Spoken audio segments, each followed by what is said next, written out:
잠을 줄여서 열심히 사는 것이 인생을 제대로 사는 거예요. 이거 꼭 버려주시기 바랍니다. 수면의 상태에 무관심한 거 절대로 여러분들 해서는 안 됩니다. 제 주변에 있는 정신과 의사들한테 행복한 수면을 하려면 어떻게 해야 돼? 하고 물었을 때 공통적으로 대답하는 게 지식인사이드 시청자 여러분들 너무너무 반갑습니다. 정말 세상에는 훌륭한 지식들이 많지만 제가 갖고 있는 기록을 토대로 한 노하우를 여러분들과 오늘 공유할 수 있으면 너무너무나 좋지 않을까 이렇게 생각을 하고 있습니다. 일본의 동경대학에서 제가 유학을 했는데요. 이 동경대학의 특징이 전 세계의 학생들이 엄청 많이 와요. 그 중에 당연히 독일인 친구들이 있었을 거 아닙니까? 제가 이 독일인 친구들을 보고 조금 놀랐어요. 처음에 인상은 왜 우리가 독일 사람 그러면 막 집중하고 막 노력하고 계획을 착착착착 세워가지고서는 정말 빈틈없이 삶을 살아가고 이런 이미지 갖고 있지 않습니까? 여러분들 전혀 아닙니다. 이 친구들의 삶은 사실은 즐기고 쉬고 하는 것과 집중해서 일을 하고 하는 것이 굉장히 리드미컬하게 잘 조화되어 있구나 하는 걸 제가 유학할 때 알았어요. 그 이후에 나이가 들어서 독일인들과 여러 만남들이 있을 거 아닙니까? 어느 날 갑자기 헐 이런 게 있구나 하고 발견한 게 아우토겐이라는 거였어요. 아우토겐이라는 게 뭐냐면 스스로 무엇인가를 생성하는 어떤 행위를 뜻하는데요. 요컨대 쉬는 거예요. 예를 들어서 아우토겐은 이렇게 하는 거예요. 어깨를 먼저 생각해. 내 어깨가 무겁네. 자기 육체를 감각하는 거죠. 그 다음에 심장을 또 감각합니다. 심장이 퉁퉁퉁 가볍게 잘 튀고 있네. 그 다음에 호흡으로 가요. 내가 편안하게 지금 숨을 내뱉고 정말 소중한 공기를 내가 마시고 있나? 이런 것을 감각한다는 거예요. 그 다음에 복부를 생각합니다. 내 아랫배가 따뜻한 느낌일까? 이런 것을 느끼는 거예요. 그리고 마지막으로 이마로 내 머리가 맑고 시원한 그런 상태인가? 이런 것을 생각한다는 거예요. 아우토겐이 이거예요. 그러니까 어깨, 가슴, 호흡, 배, 이마 요것을 천천히 감각하는 행위를 아우토겐이라고 해요. 제가 처음에 이거를 알고 따라 해보니까 처음에는 1분밖에 안 걸리더라고요. 그런데 천천히 느끼면서 하니까 나중에는 한 3분 정도 걸렸어요. 요거를 3세트 하면 몇 분? 10분. 소파에 편하게 앉아서 아우토겐을 3세트를 하면 10분간 우리는 릴렉스를 하는 거죠. 그러니까 쉼에도 구체적 방법이 있다는 겁니다. 아까 아우토겐 설명드린 것은 일종의 명상법 또는 요가 등과 뉘앙스가 비슷하지 않습니까? 여러분들도 그런 쉼의 방법을 꼭 몸에 체득하시고요. 그냥 널브러져 있는 것이 쉬는 것이 아니라 몸을 감각하면서 쉬는 것, 그리고 악기를 연주한다든지 노래를 한다든지 운동을 한다든지 하는 적극적인 행위로서 향유로서의 쉼을 우리가 가지면 그러면 우리는 피로를 풀 수 있어요. 피로라는 말의 뜻부터 우리가 체크를 해보면 되는데요. 노동을 해서 몸이 피곤하다 이제 이 뜻이잖아요. 노동의 성격과 피로는 깊은 상관관계가 있다고 저는 생각합니다. 독일의 한병철 교수 다들 들어보신 적 있을 것 같은데요. 이 한병철 교수가 피로사회라는 책을 써서 철학자의 입장에서 본 피로의 원인은 우리가 성과를 내려고 하면서만 살아간다는 것이죠. 성과를 내려고 할 때 2가지 종류가 있어요. 내가 성공해야지, 돈을 왕창 벌어야지 이 목표를 설정하고 성과를 내려고 애를 쓰는 그런 삶이 있을 수 있고요. 나다운 삶이라는 게 있을 수 있어요. 전자는 목표치가 경쟁 속에 존재하기 때문에 무한대로 계속 위를 향해서 가야 되는 그런 구조에 우리가 빠져서 살 수밖에 없는 거지 않습니까? 그런데 나다운 삶이라는 것은 끝이 있다는 거예요. 내가 여기까지 가고 싶어, 내가 이런 삶을 살고 싶어 라고 하는 것은 자기가 목표를 설정하고 가는 것이니까 상대적으로 경쟁으로부터 좀 독립될 수 있다는 그런 장점이 있죠. 나다운 삶을 살아가는 자가 열심히 살면 어떻게 될까요? 피로감을 상대적으로 덜 느낍니다. 우리가 제일 많이 읽는 책 중에 안젤라 더크워스의 그릿이라는 책 혹시 다들 보시지 않았을까 싶습니다. 이 책에서 안젤라 더크워스가 소개하고 있는 것 중에 하나가 어떤 사람이 벽돌을 쌓고 있어요. 뭐 하세요? 하고 질문을 했더니 첫 번째 사람은 이렇게 답을 했어요. 벽돌을 쌓고 있습니다. 이건 노동을 하는 거죠. 2번째 사람한테 물었더니 교회를 짓고 있습니다. 이렇게 얘기했어요. 요거는 직업적 행위를 하는 것이라고 안젤라 더크워스가 해석을 했는데 저는 굉장히 동감이 돼요. 3번째가 뭘까요? 하나님의 성전을 짓고 있습니다. 이렇게 답을 했어요. 이게 이제 천직이라는 거죠. 결국은 나다운 삶이라는 것은 노동을 하는 것이 천직을 하는 것과 비슷하다는 거예요. 자, 다시 피로의 개념으로 돌아가 볼까요? 피로에서 로가 노동이지 않습니까? 근데 이 노동의 성격이 바뀌면 우리는 덜 피로할 수 있다. 이런 결론을 내릴 수 있어요. 자기다운 삶을 살고 자기가 정말 원하는 행위를 하면 피로감이 덜할 수 있다는 거죠. 피로의 반대말은 기쁨이에요. 행복이에요. 저는 여기에 우리가 주의할 필요가 있다고 생각합니다.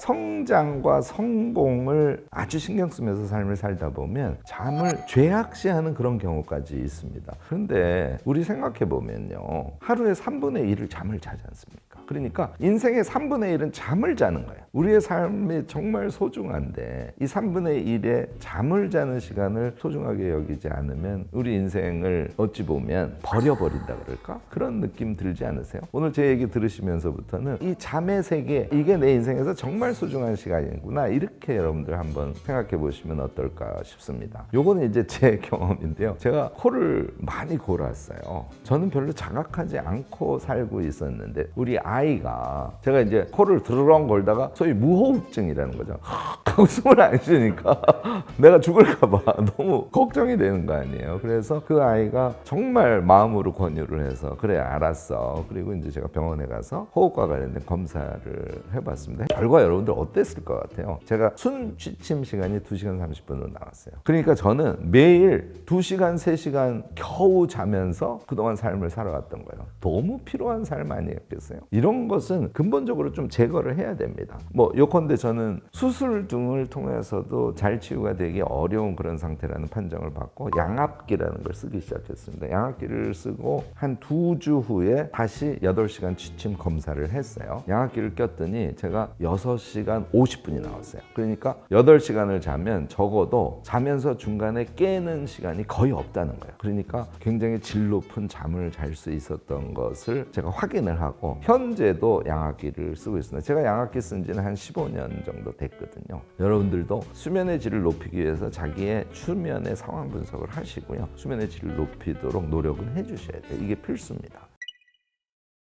제가 이제 양압기를 쓰기 시작하면서 수면에 관심이 가니까 제 주변에 있는 정신과 의사들한테 행복한 수면을 하려면 어떻게 해야 돼? 하고 물었을 때 공통적으로 대답하는 게 샤워였어요.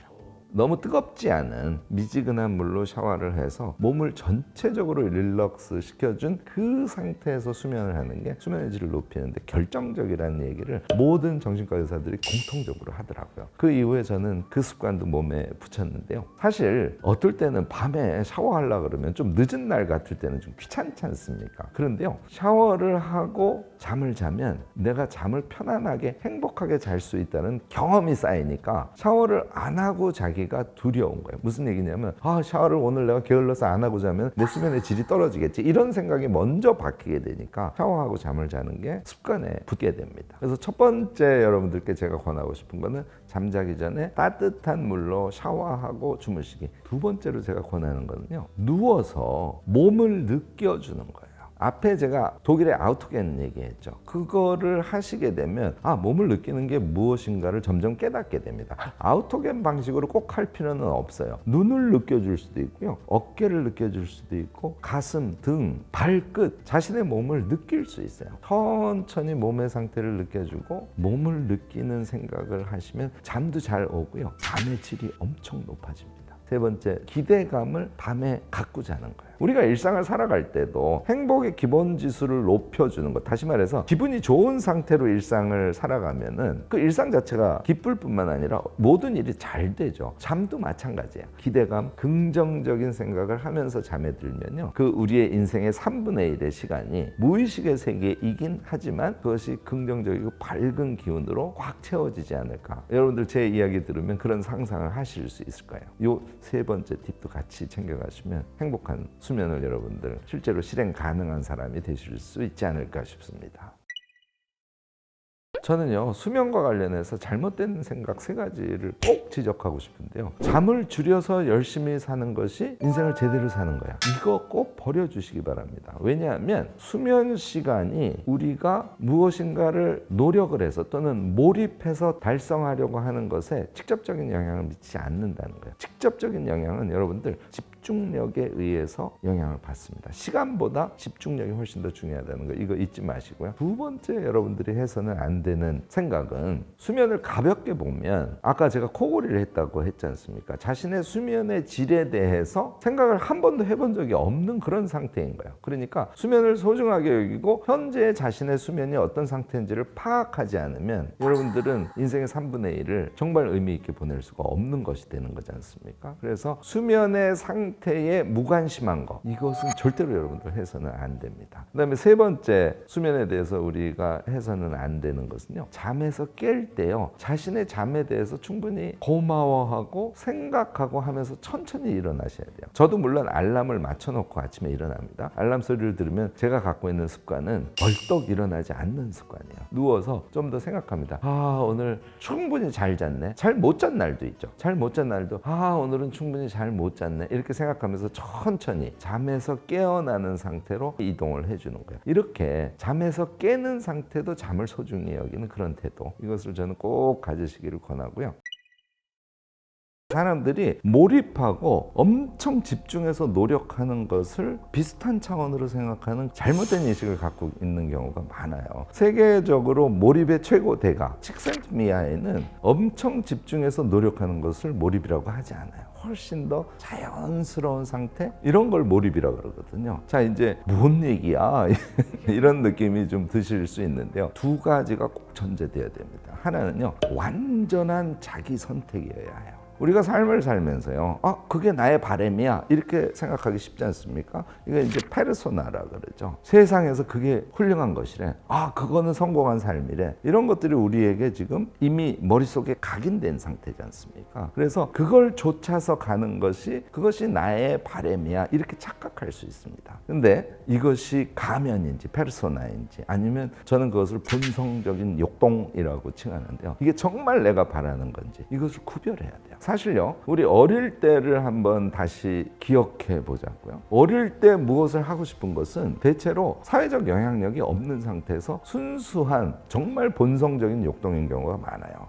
내가 걷고 싶어. 계속 넘어지잖아요. 그런데 지치지 않습니다, 아이들은. 넘어지고 심지어는 살짝 머리를 부딪혀서 아픈 경험을 해도요, 계속 일어서기를 반복합니다. 그리고 일어서기를 달성해내요. 일어서고 나면 너무너무나 좋아하는 그 아이를 발견하지 않습니까? 이게 본성적인 욕동이에요. 그래서 우리가 조금 어려운 것이긴 하지만 우리 자신의 진정한 욕구가 무엇인지를 찾아내는데 정말 노력을 경주해야 됩니다. 근데 이 자주적 결정을 하는 게 첫 번째 요건이에요. 두 번째 요건이 뭐냐면요, 이게 용어로는 기술이라서 여러분들이 좀 안 와닿을 수 있는데요, 앞에 얘기한 그릿이라는 책 여러분들이 읽으실 때 꼭 주의하셔야 되는데, 그릿은 열정적인 끈기, 열정적으로 그걸 하는데 그냥 어려우면 포기하고 이런 거 말고 끈기 있게 그걸 하는 거, 그걸 우리가 그릿이라고 알고 있죠. 그런데 그 그릿의 개념만 알고 있어서는 여러분들은 절대로 그릿을 실행할 수 없습니다. 안젤라 더크워스가 사실 제일 강조하고 있는 그릿의 출발은요, 기술이에요. 테니스를 치는데 길게 랠리하고 네트에 붙어서 컷을 할 줄 알고, 그 다음에 서비스를 넣을 줄 알고, 이 기본적인 몇 가지 기술이 테니스에는 반드시 필요해요. 그 기술을 익히지 않은 상태에서 그릿을 할 수 있을까요? 그릿 불가능합니다. 테니스 칠 때 기술의 기본이 돼 있지 않으면 공만 주스로 다니게 되거든요. 어떻게 거기에 아주 열정적인 끈기를 여러분들이 발휘할 수 있겠어요? 그러니까 기술을 갖추는 데까지는 인내와 반복을 통한 자기 수련이 전제돼야 됩니다. 자, 그러니까 몰입으로 다시 가볼까요? 몰입을 하려면 뭐가 필요하다고요? 당연히 동기 자체가 완전히 자기 것이어야 돼요. 그리고 그 몰입을 하는 행위를 내가 할 수 있게 만들어주는 기술 있지 않습니까? 그게 몸에 붙어 있어야 돼요. 그걸 전제로 했을 때 비로소 몰입이라는 게 가능해집니다.